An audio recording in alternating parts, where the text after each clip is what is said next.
Hello guys, nagpaayos pala yung ate ko ng sipi, tas naalala ko may tatlong iPad pala ako nasira. So chinek ko yun isa-isa. And ayun nga, yung isa hindi pala sira, disabled lang siya. Tapos, nag-search muna ako sa YouTube bago ako magmarunong. First step, i-connect mo lang yung iPad sa laptop using your lightning cable. Pag na-connect mo na, press and hold mo lang yung home button and power button ng same time. Lumabas na yung iTunes logo, tsaka mo lang bitawan, tapos sa laptop, clip ko lang yung allow accessories.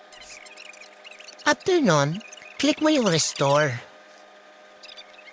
Tapos, restore and update. Then click next. Tapos, pag lumabas yung your iPad has been restored to the factory settings, click nyo lang yung OK. Alam nyo ba, 2013 ko pa nabili tong iPad na to. Imaginein mo, 10 years na siyang nakatenga dyan. So ayan, after ng matagal na pag-aantay, tada! Pag lumabas na yung hello, okay na siya. Kalimutan ko palang sabihin guys, bago nyo gawin to, expect nyo na mawawala lahat ng files ng iPad nyo.